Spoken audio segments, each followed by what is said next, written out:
心为善。但一塔乃是剑客无上圣地。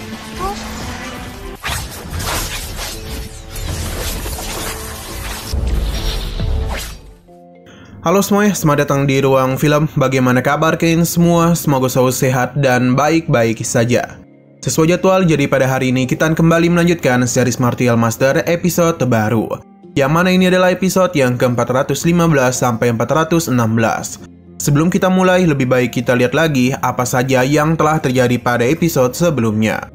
Di minggu kemarin, Qin-Chen berserta para murid unggulan lainnya sudah tiba di lantai kelima. Di sini Han Fei menjadi sangat senang karena dia menduga kalau Qin-Chen belum sampai ke lantai kelima. Tapi tanpa pengetahuannya, Qin-Chen itu sudah sejak tadi berada di lantai kelima. Dan saat ini dirinya akan segera naik ke lantai keenam. Baru saja tiba, Qin-Chen dikejutkan dengan niat pedang yang tajam. Ia begitu kesulitan untuk bisa menahan hal itu. Namun secara perlahan, Qin-Chen berusaha untuk memahaminya. Ia pun melakukan penggabungan makna pedang yang dirinya pelajari di lantai kelima. Pada akhirnya dia pun berhasil, sedangkan Jiroyu yang juga berada di sana sama sekali tidak berhasil. Ia pun mencoba membuat kesepakatan dengan Qin-Chen, yang mana selama dia mau mengajarinya, maka Jiroyu akan merahasiakan kalau Qin-Chen adalah pelaku yang menghabisi Su Yuqing dan juga Yang Ling. Hal itu membuat Qin-Chen terkejut dan mulai bertanya siapakah Jiusu bagi Jiroyu. Sekarang kita akan melanjutkan episode terbarunya. Jiroyu begitu terkejut karena Qin-Chen mengetahui nama dari kakek buyutnya. Tidak hanya dia, namun Qin-Chen juga sama terkejutnya. Pasalnya, ia tidak pernah menduga kalau Jiroyu itu adalah keturunan dari Jiusu. Ia pun menjadi tidak heran mengapa Jiroyu bisa melihat kemarahan dalam dirinya. Karena bagaimanapun, keluarga Ji memiliki mata palsu yang mampu melihat semua yang tidak benar. Qin-Chen yang tidak ingin dicurigai mulai memberitahu kalau Jiusu terkenal di dunia seni bela diri. Apalagi dia itu pernah menggunakan kekuatan Martial King dan menghabisi Martial King dari langit ke-9. Berkat kehebatan itulah Qin-Chen sangat mengaguminya. Ia sungguh tidak menduga bisa bertemu dengan keturunan dari Jiusu. Qin-Chen menanyakan tentang kondisi dari seniornya, namun dia sangat terkejut setelah tahu kalau Jiusu telah meninggal. Cukup wajar Qin-Chen terkejut, pasalnya dia ingat betul kalau Jiusu itu adalah Martial King 9 surga yang memiliki umur yang panjang. Jadi Jiusu itu mampu hidup selama 3 bahkan 500 tahun lamanya. Sayang sekali Jiroyu ini tidak bisa memberitahu detail mengenai kematian dari kakek buyutnya.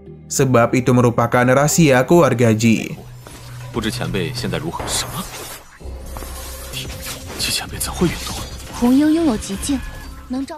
Selain itu, dia menyarankan Qin-Chen untuk mengkhawatirkan kondisinya sekarang. Sebab Hong Ying memiliki cermin ajaib yang bisa menunjukkan aura dendam di dalam tubuhnya. Dia yakin jika Qin-Chen ketahuan, maka dia tidak akan bisa melarikan diri. Sayangnya, Jiroyu itu tidak bisa menghilangkan aura dendam. Hanya saja, Hong Ying merupakan bawahan dari bibinya. Jadi dia bisa meminta untuk membantu Qin-Chen menyembunyikan aura dendam. Qin-Chen sepertinya tahu siapa bibi dari Jiroyu. Apalagi dia itu adalah pemimpin dari aula penegak hukum di wilayah Langit Utara. Jiroyu meminta Qin-Chen untuk memikirkan tawarannya.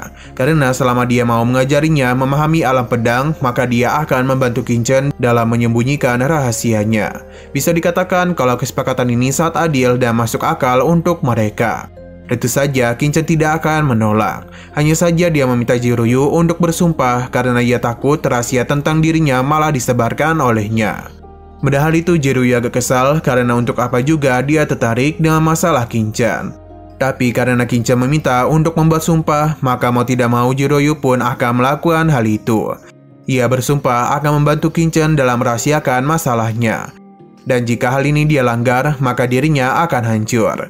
Qin-Chen puas dengan sumpahnya itu. Namun sebelum mulai mengajari Jiroyu, dia meminta untuk menunggu dulu karena Qin-Chen berencana untuk menghancurkan aura dendam yang berada di dekat dirinya. Padahal itu tentu saja membuat Jiroyu terkejut.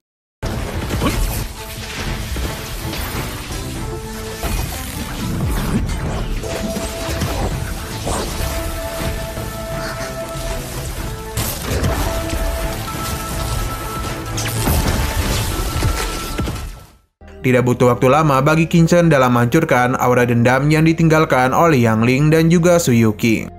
Melihat apa yang terjadi tentu saja membuat Jiroyu terkejut. Pasalnya Qin-Chen itu benar-benar bisa menghilangkan aura dendam. Bahkan saat ini Qin-Chen sama sekali tidak memiliki kemarahan kematian lagi. Tentu bagi Qingchen ini sangatlah mudah untuk dirinya lakukan. Sekarang dia akan memenuhi janjinya untuk memberitahu Jiruyu bagaimana cara berlatih di dunia pedang. Ia pun mulai melakukan sesuatu kepada Jiruyu, dan seketika saja ia pun dibawa masuk ke dunia pedang yang Qingchen bicarakan. Ia sungguh tidak menduga kalau Qingchen ini merupakan seorang jenius yang bahkan mampu membawanya ke dalam alam rahasia. Sesudah mengajarinya, kini semuanya akan tergantung lagi kepada Jiruyu apakah dia bisa merasakannya atau tidak. Jiruyu paham dan dirinya pun mulai berlatih di dalam alam rahasia. Sebagai orang yang berbakat, Jiruyu ini terlihat sama sekali tidak kesulitan. Hal ini sudah diduga oleh Qingchen, karena sebagai gadis keturunan Tianjian, Jiruyu pasti dapat memahami hal ini dengan cepat.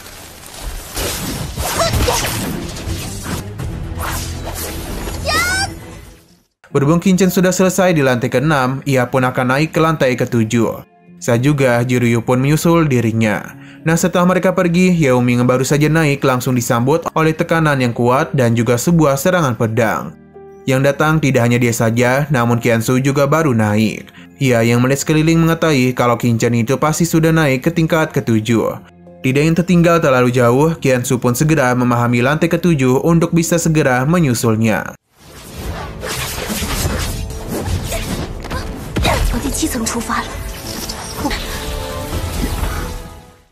Shino berpindah keluar, yang mana orang-orang di sana masih tidak menyangka akan ada 4 orang yang berhasil menerobos ke lantai ke-6. Mereka pun sangat yakin kalau keempat orang itu ada para murid unggulan dari Sekte Pedang Iblis.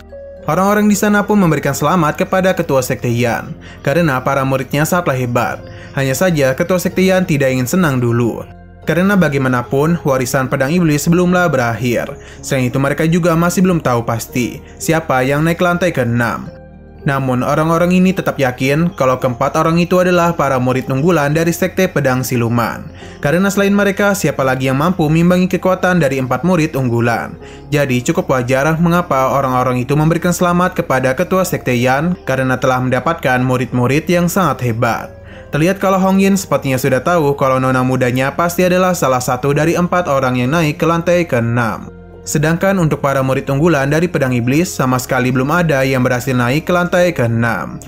Di sisi Qingchen, di saat dirinya dan juga Jiruyu ingin masuk ke lantai ke-7, Qingchen menahannya sebab ia merasakan adanya bahaya. Jiruyu pun meminta untuk tidak mengkhawatirkan hal itu, karena bagaimanapun menara pedang adalah tempat suci bagi para pendekar pedang. Jadi tidak mungkin di sini ada bahaya. Qingchen juga mengetahui hal itu, namun untuk berjaga-jaga ia akan tetap membuat pelindungan untuk dirinya. Karena Qingchen melakukan hal itu, jadi Jiruyu pun juga ikut membuat aura pelindung. Tidak lama kemudian, mereka pun akhirnya telah masuk ke dalam lantai ke-7.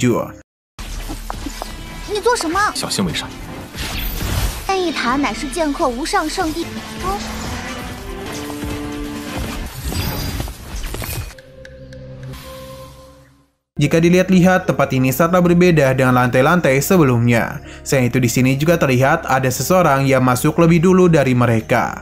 Qingchen agak terkejut dengan lantai ke-7 ini. Berhubung tidak ada masalah, jadi mereka pun melepaskan pelindung aura. Dan seketika saja mereka pun terkejut karena ada yang lebih dulu datang dari mereka. Di sini Jiruyu mencoba memanggilnya, namun pria itu sama sekali tidak merespon. Qingchen juga sadar kalau pria itu bukanlah pendekar pedang yang masuk bersama mereka. Alhasil ia pun dibuat penasaran dengan identitas dari pria ini. Qingchen dan juga Jiruyu pun mencoba untuk mendekatinya, namun mereka langsung saja terkejut karena pria itu sepertinya sudah meninggoy. Kematiannya juga terlihat agak aneh sebab di tempat itu ada tanda-tanda perkelahian dan matanya juga seperti melihat ada hal yang bagus. Penyebab kematiannya juga semakin membuat mereka penasaran, karena di tubuh pria ini sama sekali tidak ada luka apapun. Namun barang-barang dari pria itu telah menghilang. Qingchen tahu betul kalau yang bisa masuk ke lantai ke-7 hanyalah orang yang hebat saja. Bahkan berdasarkan catatan, orang yang paling jauh adalah Kaisar Pedang Spiritual. Itu pun dia hanya mencapai lantai ke-5 saja. Sedangkan untuk pria ini sampai ke lantai ke-7, namun tidak ada satupun catatan mengenainya. Merasa ada yang aneh pada tempat ini, Qingchen pun mengajak Jiruyu untuk mundur karena bisa saja hal yang berbahaya muncul secara tiba-tiba. Namun ketika yang pergi, pintu keluar pun langsung menghilang. Selain itu, secara tiba-tiba sebuah getaran pun muncul dan pedang-pedang yang sejak tadi tertanam di tempat itu mulai bergerak ke atas, yakni menuju ke sebuah formasi penyerangan. Hal ini tentu saja membuat Qinchan dan juga Jiroyu terkejut. Sadar kalau ini adalah sebuah serangan yang kuat, Qinchan langsung saja mengeluarkan tungkunya untuk membentuk pertahanan.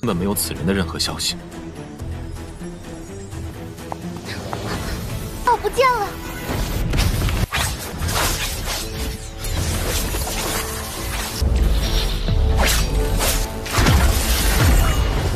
什么？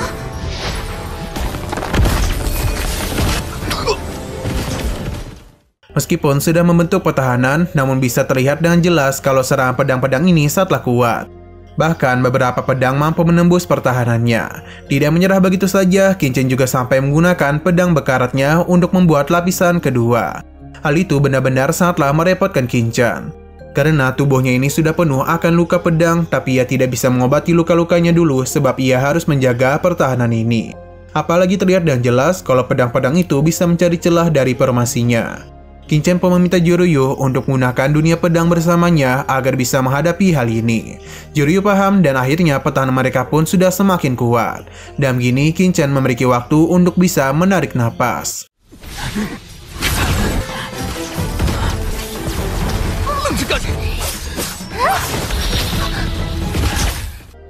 Terlihat dengan jelas kalau Jiroyu dan juga Qinchan masih disibukkan dengan formasi pedang yang sejak tadi menyerang mereka. Di sini Qinchan benar-benar sangatlah kewalahan. Jadi, ia menyerahkan formasi pertahanan kepada Jiroyu. Jiroyu begitu terharu karena tadi Qinchan sudah menyelamatkan dirinya. Qinchan mengajak Jiroyu untuk saling bekerjasama dalam menghadapi niat pedang. Setidaknya mereka harus bertahan sampai warisan pedang iblis berakhir dan harapan mereka bisa dikirim keluar. Jika semua itu tidak terjadi, takutnya mereka berdua akan meninggoy di sini.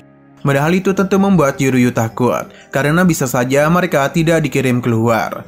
Namun Qinchan menenangkannya karena hanya inilah yang bisa mereka lakukan. Saya juga Qinchan pun mulai menebarkan bendera formasinya. Alhasil Jiroyu pun tahu kalau Qinchan ini juga adalah seorang master formasi. Hanya saja ia tidak yakin kalau formasinya mampu menahan serangan niat pedang. Setelah bertahan cukup lama, pada akhirnya dunia pedang yang Jiroyu bangun pun hancur. Qinchan pun segera menggantikannya. Mereka harus saling bekerjasama jika ingin terus hidup. Jika di saat Qinchan sudah tidak kuat, maka Jiroyu harus menggantikannya. Selain itu ia juga meminta Jiroyu untuk menebarkan bendera formasi yang sudah dirinya tandai. Jiroyu paham dan mulai menjalankan perintah dari Qinchan. Tidak hanya dia saja, namun Qinchan juga terus menebarkan bendera formasinya.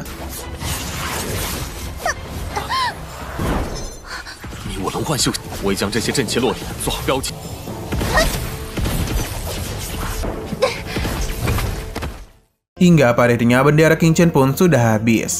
Ia pun meminta Jiroyu untuk memberikan apa saja yang dia miliki. Ia pun menjadi sangat terkejut pasalnya ada bambu ungu 1000 tahun, tongkat roh hitam, pasir langit berbintang, dan tanduk perak sapir. Cukup wajar Jiroyu memiliki semua ini, karena dia itu berasal dari keluarga bangsawan. Sekali juga, Qinchan pun mulai melakukan pemunian untuk membentuk bendera-bendera formasi yang dirinya butuhkan. Tidak butuh waktu lama bagi Qinchan untuk membuat bendera-bendera formasi. Dan saya juga dirinya pun mulai mengaktifkan formasinya. Jiroyu sungguh tidak menduga kalau Qinchan bisa membentuk formasi tingkat 8 atau formasi kaisar. Hanya saja mereka tahu betul kalau formasi ini tidak akan bisa bertahan lama. Berhubung Jiroyu terus saja bertanya, Qinchan pun memintanya untuk tetap fokus karena formasi yang dia bangun hanya dapat bertahan selama 2 jam saja. Jadi mereka itu harus segera mungkin mencari cara untuk keluar dari tempat ini. Sejak awal Qinchan sudah yakin kalau tempat ini bukanlah tempat untuk memahami niat pedang, melainkan adalah sebuah jebakan yang dirancang khusus untuk menghabisi orang berbakat di jalan pedang. Siapapun yang masuk kemari diyakini pasti akan meninggoy. Padahal hal itu membuat Jiroyu terkejut. Ia pun penasaran sebenarnya siapa yang telah membuat warisan pedang iblis. Qinchan meminta untuk tidak memikirkan hal itu, karena mereka harus mencari cara agar bisa pergi dari tempat ini.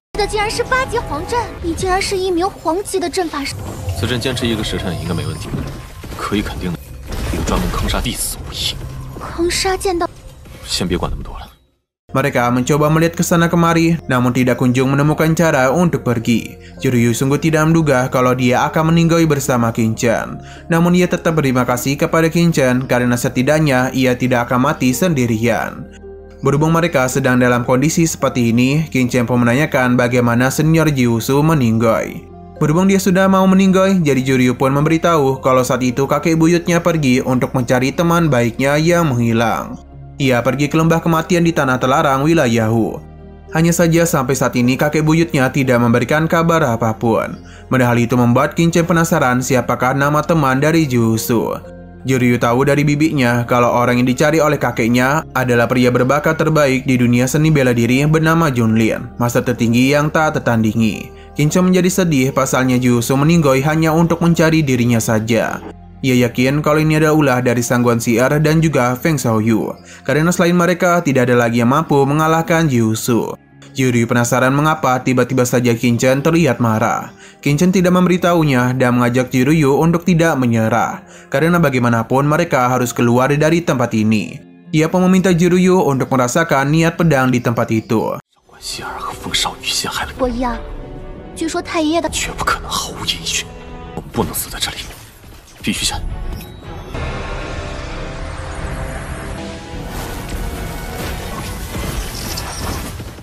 Selama Qin Chen memahami niat pedang itu, dirinya juga sedang berusaha untuk memulihkan dirinya. Begitu juga dengan Juryu. Namun tidak lama kemudian Qin Chen mengalami sesuatu yang mana dirinya berhasil menerobos ke tahap Martial King akhir. Meskipun begitu, dengan kemampuan Qin Chen sekarang, tidak mungkin bagi dia untuk bisa menahan badai niat pedang ini. Jadi dia pun akan kembali mencari cara untuk bisa pergi dari tempat itu. Selama Qin Chen berada di dunia pedang, ia pun mulai merasakan sesuatu. Hanya saja serangan dari formasi pedang terus-menerus berusaha untuk menghancurkan formasi dari Qin Chen. Bahkan bisa terlihat juga kalau ada beberapa pedang yang kini mampu menembus pertahanan yang sudah Qin Chen bangun. Di tengah ketegangan itu, Juryu penasaran dengan perkataan Qin Chen mengenai tempat ini. Qin Chen yang merasa keanehan mulai masuk ke dalam lautan jiwanya, yang mana benih iblisnya mulai mengalami sesuatu. Di sini Qin Chen sadar betul kalau alam pedang di lantai kelima merupakan perpaduan antara makna ruang dan makna pedang. Hal itu membiarkan makna pedang tersebar ke setiap ruangan dan menyebarkan serangan mematikan. Namun itu bukan wilayah pedang yang sebenarnya, karena bagaimanapun alam pedang yang sebenarnya seharusnya lahir sesuai hati penggunanya. Dan itulah ide pedang yang sebenarnya. Setelah berpikir dalam waktu yang cukup lama, Qin Chen mulai memahami sesuatu. Tanpa pikir panjang, dia pun mulai mengeluarkan niat pedangnya demi bisa mengendalikan pedang-pedang yang berada di lantai ketujuh ini.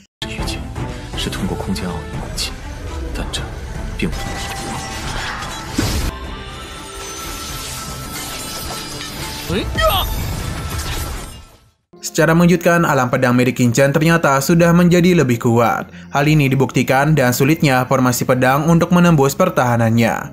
Juryu pun penasaran bagaimana alam pedang Qin Chen menjadi lebih kuat secara tiba-tiba. Qin Chen hanya memberitahu tentang kekuatan. Selain itu, pandangan setiap orang terhadap ilmu pedang berbeda-beda dan memiliki pedang yang berbeda juga. Tidak hanya itu, kekuatan yang mereka bentuk juga akan berbeda. Seharusnya Juryu sadar kalau itulah alam pedang yang sebenarnya. Dan di lantai ke-6 tadi hanyalah dunia palsu.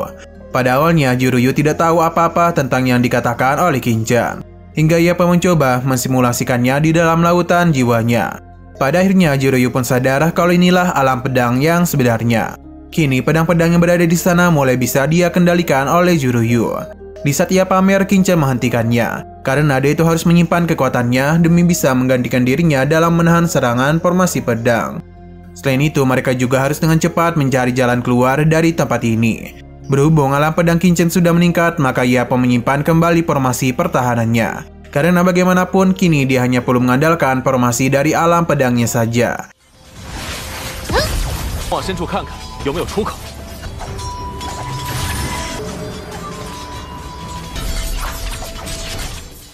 Mereka pun melanjutkan perjalanan, dan secara perlahan-lahan badai makna pedang di tempat itu mulai melemah.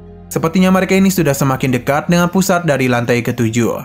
Tidak lama kemudian mereka kembali melihat sebuah tubuh seorang pendekar. Melihat kehadirannya tentu saja membuat mereka terkejut. Pasalnya orang itu mampu sampai lebih dalam ke lantai ketujuh. Mereka pun melihat sebuah tulisan yang mengatakan Kaisar Pedang Uji Chu Xiaoyun tersesat ke dalam menara pedang klan asing. Ada sebuah konspirasi antara ras. Setelah itu, ia memperingati mereka untuk jangan memaksa. Qin Chen terkejut karena di hadapannya adalah Kaisar Pedang Uji. Berdasarkan legenda bahwa pada 2000 tahun yang lalu ada pendekar yang paling hebat di dunia seni bela diri. Dan begini mereka pun yakin kalau menara pedang iblis bukan dibuka di 1000 tahun lalu, melainkan sudah ada pada 2000 tahun yang lalu. Bahkan dulu sudah ada orang yang masuk kemari. Yuyuru penasaran apakah menara pedang ini ditinggalkan oleh ras lain. Untuk mengetahui hal itu, Qin Chen pun bertanya kepada Yongye apakah klan berbeda yang dikatakan Kaisar Pedang Uji adalah ras iblis. Yongye agak ragu akan hal itu. Namun dulu memang ada begitu banyak klan iblis yang kuat. Hanya saja ia tidak termasuk dalam golongan itu. Jadi Denny tidak begitu tahu tentang menara iblis. Di sisi luar, Jiryu memberitahu kalau cincin penyimpanan Jiang Huang juga menghilang. Bahkan tidak ada luka di tubuhnya. Namun di depan mereka ini terdapat sebuah pedang yang luar biasa. Kemungkinan pedang itu sangat kuat, jadi dia mampu bertahan dalam waktu yang lama. Merasa tergiur dengan pedang itu, Jiryu pun berusaha untuk mengambilnya. Untung saja Qin Chen melarangnya sebab ia merasakan sesuatu yang aneh pada pedang ini. Dan mana saja saat juga sebuah kekuatan pun muncul. Sejak awal, Qin Chen sudah menduga kalau mereka dilarang untuk menyentuh pedang ini. Pedang hijau itu tertawa dan mulai mengeluarkan kekuatannya, yang mana sosok ular pun muncul dari pedang itu.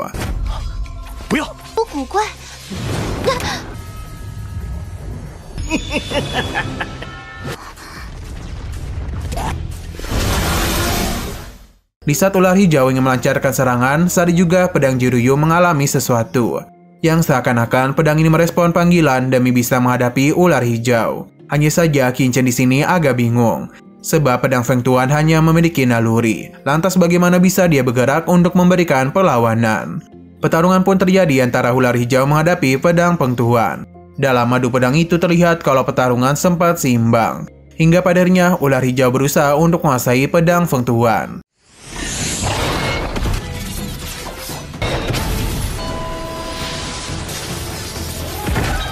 Yang mana adu pedang masih terus terjadi. Qin Chen takut jika pedang Jiryu tidak bisa menahannya, maka akan terjadi hal yang sangat merepotkan.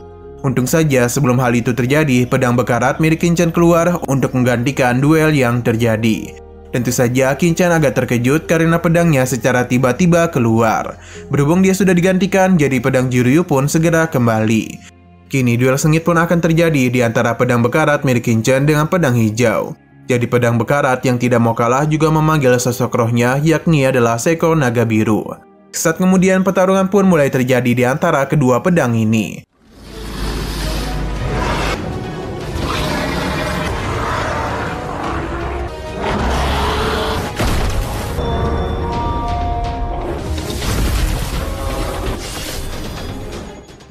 Dalam pertarungan itu bisa terlihat dengan jelas kalau pedang bekarat milik Qin Chen jauh lebih kuat daripada pedang hijau. Karena pedang hijau itu sudah beberapa kali menggunakan metode penyerangan, namun semua itu masih belum bisa menghentikan pedang bekarat.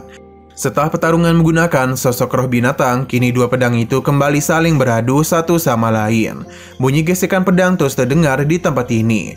Bahkan ledakan kekuatan juga terjadi ketika dua pedang itu saling beradu. Melihat apa yang terjadi, Jiryu pun semakin penasaran dari manakah Qin Chen ini berasal. Sebab dia itu memiliki pedang yang begitu menakutkan. Ia yang tahu pedang Qin Chen sangat kuat mulai menduga-duga kalau pedang ini setidaknya setingkat dengan pasukan dewa tingkat puncak kaisar. Kembali ke duel pedang, yang mana pedang bekarat terus membuat pedang hijau kewalahan. Sampai-sampai pedang hijau itu melakukan sesuatu. Seketika saja muncullah sebuah formasi yang begitu besar di atas kepala Qin Chen dan juga Jiryu. Hal ini membuat mereka terkejut, pasalnya ini adalah naskah lengkap dari teknik pedang yang mereka cari. Tapi sebelum itu, Qin Chen mencoba memastikan apakah ini memang naskah lengkap dari teknik pedang yang sempat diberikan oleh ketua sekte Yan. Setelah mengamatinya, Qin Chen pun tahu kalau naskah-naskah ini memang seputar teknik pedang. Bahkan bisa dikatakan ini cukup lengkap, karena ada dari dasar pelajaran pedang sampai kepada teknik-teknik lainnya.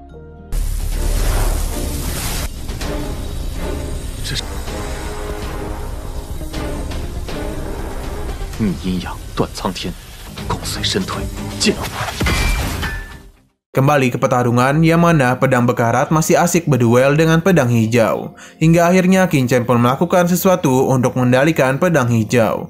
Yang mana ini merupakan jurus untuk bisa mengendalikan puluhan ribu pedang. Qin Chen berusaha keras untuk mengambil pedang hijau ini karena bagaimanapun pedang ini terus memberikan perlawanan agar dirinya tidak diambil oleh siapapun. Namun Qin Chen tidak niatan untuk menyerah hingga akhirnya ia pun berhasil. Ketika Qin Chen menggenggam pedang itu, sesuatu pun terjadi. Yang mana Qin Chen dan juga para murid lainnya langsung saja dikeluarkan dari menara pedang. Selain itu di sini penampilan Qin Chen telah diubah oleh pihak studio. Melihat apa yang terjadi tentu membuat semua orang terkejut. Sedangkan Jiryu berencana untuk memperbaiki pedangnya karena kini cahaya di pedangnya mulai memudar akibat bertarung dengan pedang hijau. Qinchan berjanji kalau dirinya akan kembali masuk ke menara pedang lantai ke-7 untuk membalas apa yang telah terjadi. Sesaat kemudian Kensu memanggil dirinya, yang mana Qinchan pun meminta Jiryu untuk menepati janjinya.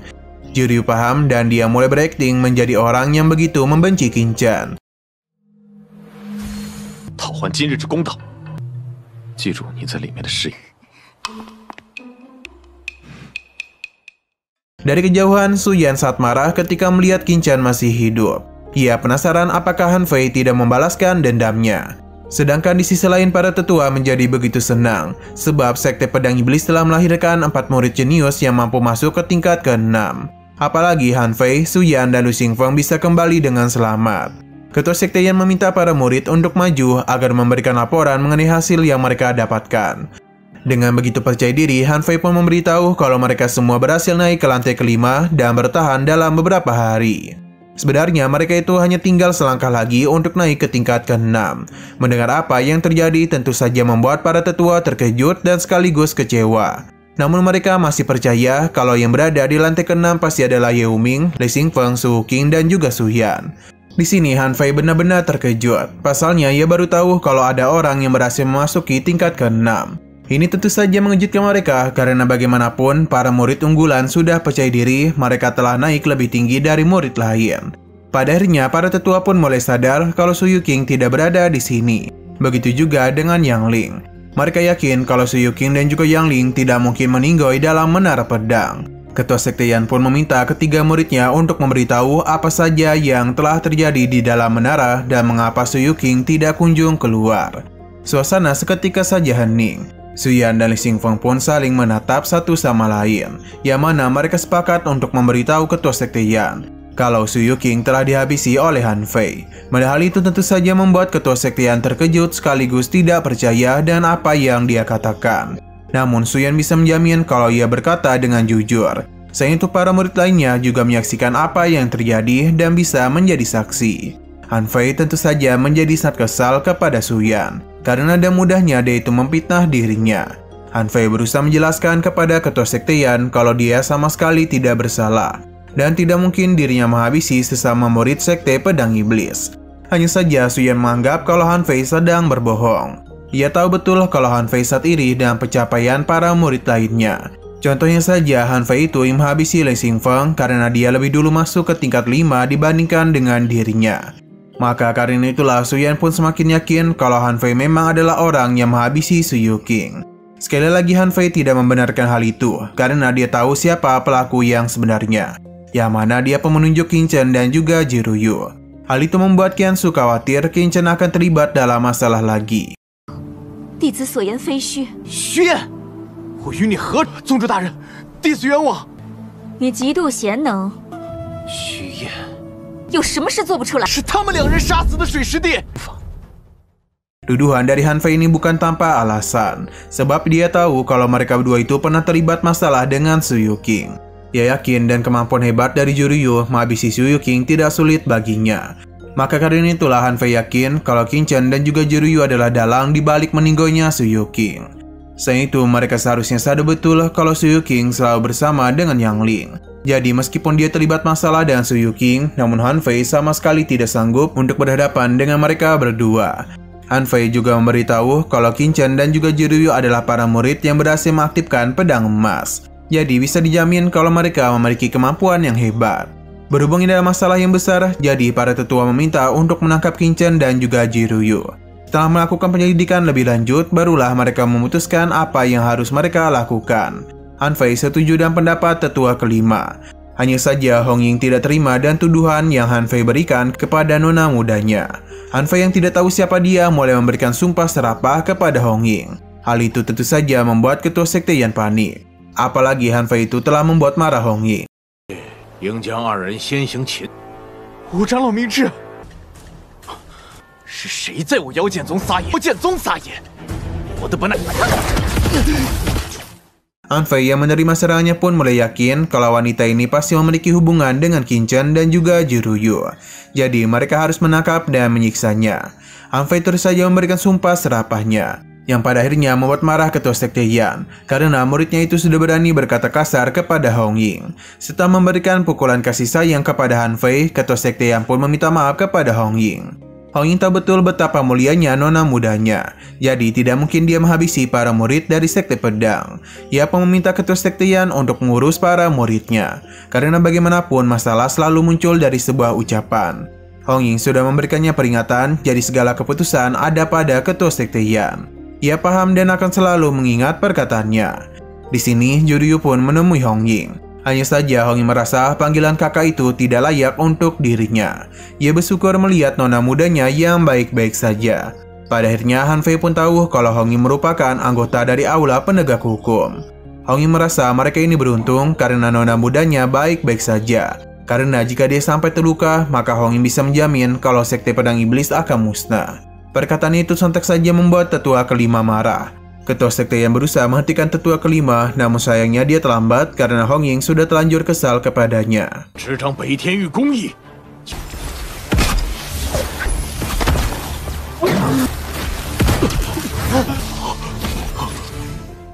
Dalam adu kekuatan itu dan mudahnya, Hong Ying menghancurkan serangan dari tetua kelima. Berhubung dia masih terus melawan, jadi Hong Ying pun akan memberikan pelajaran mengapa mereka tidak boleh menyinggung aula penegak hukum. Ketua sekte yang berusaha meminta ampunan, tapi sayang sekali keputusan Hong Ying sudah bulat, yang mana ia akan mencabut nyawa dari tetua kelima. Dalam pertarungan itu, serangan Hong Ying sama sekali tidak bisa ditahan oleh tetua kelima, dan pada akhirnya dia pun harus meninggoy. Nah, sayang sekali episode pada hari ini harus bersambung dulu. Namun sebelum kita akhiri, seperti biasa kita akan melihat preview bagian selanjutnya, yang mana Jiruyu masih terus mengajak Qiansu untuk bergabung dengan aula penegak hukum. Selain itu, aula penegak hukum akan melakukan apapun demi menjaga anggotanya. Sebelum membuat keputusan, Qiansu ini menatap wajah dari Qin Chen. Merasa kalau Qin Chen setuju, jadi Qiansu pun setuju dan ajakan dari Jiruyu. Padahal itu membuat dia senang karena kini mereka telah menjadi satu keluarga. Oke, sekian dulu pada video kali ini. Untuk video selanjutnya akan segera hadir. Jadi bagi kalian yang mengikuti series ini, langsung saja klik subscribe dan aktifkan loncengnya.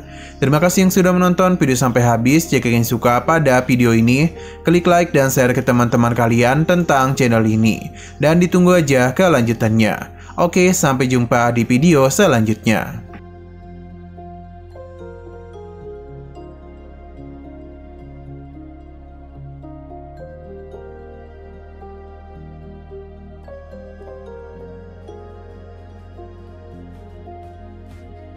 you.